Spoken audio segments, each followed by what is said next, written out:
नमस्कार दोस्तों, मैं प्रकाश आप सभी का हार्दिक स्वागत करता हूं। ये हमारी संविधान की तीसरी क्लास है और इसमें हम जानेंगे आज प्रधानमंत्री के बारे में।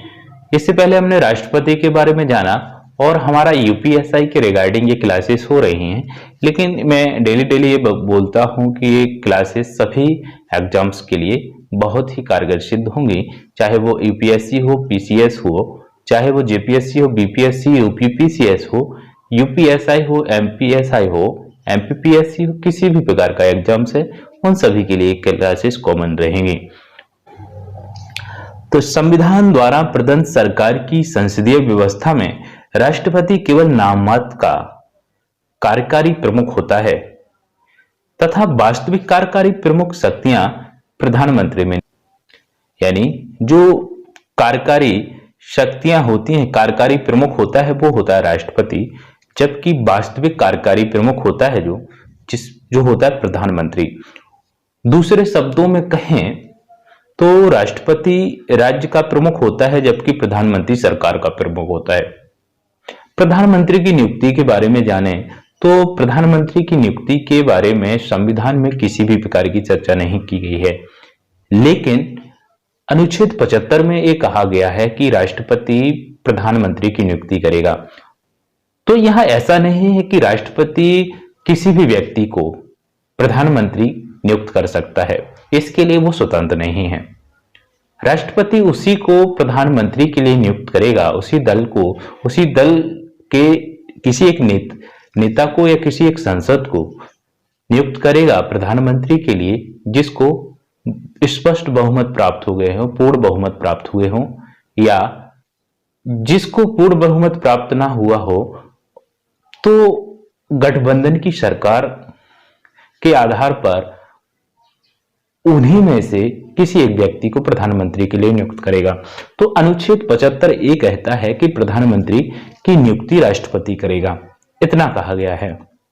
अब जब हम जानते हैं प्रधानमंत्री के कार्य और शक्तियों के बारे में, तो मंत्रिपरिषद के संबंध में कहें, केंद्रीय मंत्रिपरिषद के प्रमुख के रूप में प्रधानमंत्री की शक्तियां निम्न हैं। जैसे वह मंत्री नियुक्त करने हेतु अपने दल के व्यक्तियों की राष्ट्रपति को सिफारिश करता है और राष्ट्रपति उन्हीं व्यक्तियों को मंत्री नियुक्त कर सकता है जिनकी सिफारिश प्रधानमंत्री द्वारा की जाती है। यानी मंत्री नियुक्ति करने हेतु प्रधानमंत्री राष्ट्रपति को सलाह देता है कि इस व्यक्ति की मंत्री के लिए नियुक्ति की जाए। तो प्रधानमंत्री की सलाह के आधार पर ही राष्ट्रपति मंत्री बनाता है उसी के लोकसभा के सदस्यों में से। तो लोकसभा के सदस्यों में से जिस दल का प्रधानमंत्री बना है उसी दल के सदस्यों में से मंत्री के लिए राष्ट्रपति नियुक्त करता है मंत्रियों को, उन्हीं व्यक्तियों को, यानी जिस दल से वो प्रधानमंत्री बना हुआ है। लेकिन इसकी सिफारिश कौन करता है? इसकी सिफारिश करता है प्रधानमंत्री राष्ट्रपति के लिए कि फलाने ढिकाने व्यक्ति को क्या करना चाहिए, ये मंत्री बनाना चाहिए। तो प्रधानमंत्री की सिफारिश के आधार पर ही मंत्री की जो नियुक्ति करता है राष्ट्रपति करता है। दूसरी बात यह है कि मंत्रियों को विभिन्न मंत्रालय आवंटित करता है और उनके फेरबदल भी करता है। प्रधानमंत्री दूसरा काम करता है, मंत्रियों को उनके मंत्रालय भी देता है और फेरबदल भी करता है कि इस मंत्रालय से उस मंत्रालय में चेंज भी कर सकता है, इसका भी काम प्रधानमंत्री का होता है। और तीसरी बात है कि वह किसी मंत्री को त्यागपत्र देने अथवा राष्ट्रपति की उसे बर्खास्त करने की सलाह दे सकता है। वह क्या करता है कि वह किसी मंत्री को त्यागपत्र देने अथवा राष्ट्रपति को उसे बर्खास्त करने की सलाह भी दे सकता है। यदि कोई मंत्री ऐसा है कि प्रधानमंत्री को जम नहीं रहा किसी भी प्रकार से, तो उसको बर्खास्त करने के लिए राष्ट्रपति को सलाह भी देता है कि भाई इसके मंत्री पद से इसको हटाया जा सके। तो राष्ट्रपति इसके लिए भी राष्ट्रपति को सलाह कौन देता है? प्रधानमंत्री देता है। चौथी बात है कि वह मंत्रिपरिषद की बैठक की अध्यक्षता करता है। प्रधानमंत्री होता है वो मंत्रिपरिषद की बैठक होती है तो उसकी अध्यक्षता कौन करता है? प्रधानमंत्री करता है, तथा उसे निर्णयों को प्रभावित भी करता है। उसके जो निर्णय होते हैं उनको प्रभावित भी करता है। कौन? प्रधानमंत्री।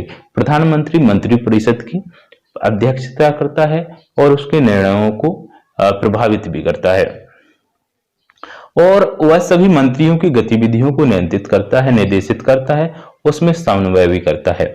मतलब जितनी भी मंत्रियों की क्या है गतिविधियां हैं, उन गतिविधियों पर कंट्रोल करता है प्रधानमंत्री, उनको डायरेक्ट भी करता है प्रधानमंत्री, यानी निर्देशित भी करता है, और उनको समन्वय भी करता है, उनमें तालमेल भी बनाकर रखता है। कौन रखता है? प्रधानमंत्री। प्रधानमंत्री के बहुत से काम हैं और संपूर्ण सरकार प्रधानमंत्री के हाथ में होती है।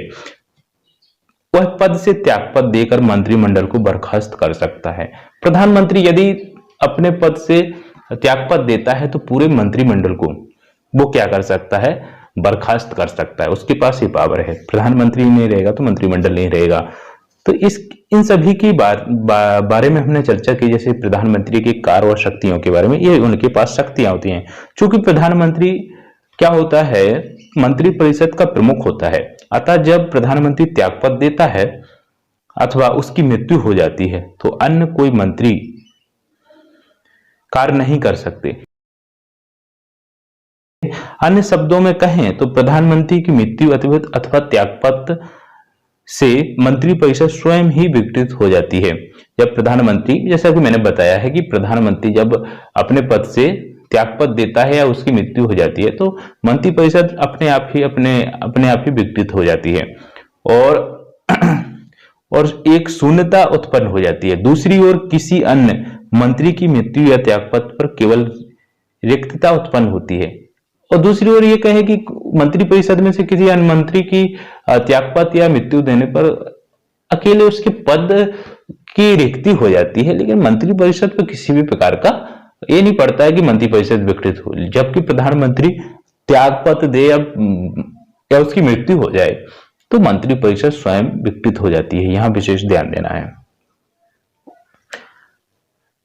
और प्रधानमंत्री स्वतंत्र होता है किसे? जिसे भरने के लिए प्रधानमंत्री स्वतंत्र होता है। जैसे किसी मंत्री की मृत्यु हो जाती है तो मंत्रिपरिषद में एक रिक्तता आ जाएगी, मंत्रिपरिषद विघटित नहीं होगी।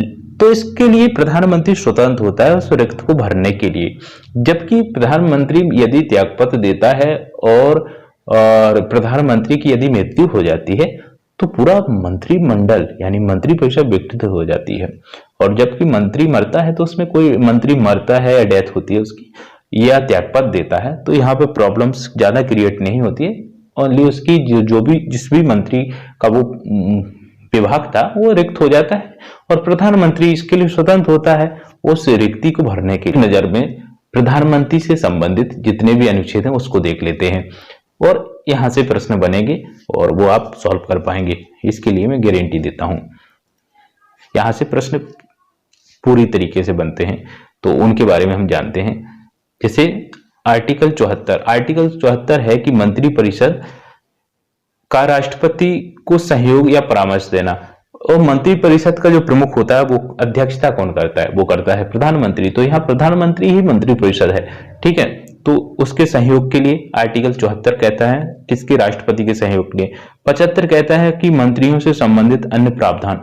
और अन्य प्रावधानों की बात करें जिसमें आर्टिकल 75 में यह भी कहा गया था कि राष्ट्रपति प्रधानमंत्री की नियुक्ति करेगा, जो हमने पहले बताया था। 77 है, अनुच्छेद 77 है भारत सरकार द्वारा कार्यवाहियों का संचालन करना। जो कार्यवाहियां हैं भारत सरकार की उनका संचालन करना आर्टिकल 77 कहता है।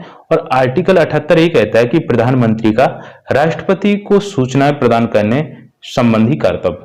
और आर्टिकल 78 ये कहता है कि प्रधानमंत्री का एक कर्तव्य बनेगा कि राष्ट्रपति को जो सूचनाएं हैं वो प्रदान करना। प्रधानमंत्री का राष्ट्रपति को सूचनाएं प्रदान करने संबंधी उसके कर्तव्य हैं। तो आर्टिकल 78 हमने 74 देखा, 75 देखा, 77 देखा और 78 देखा।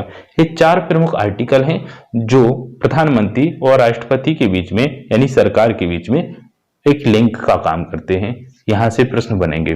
इस प्रकार से हमने आज प्रधानमंत्री के बारे में जाना और मिलेंगे अगले वीडियो में। तब तक के लिए नमस्कार।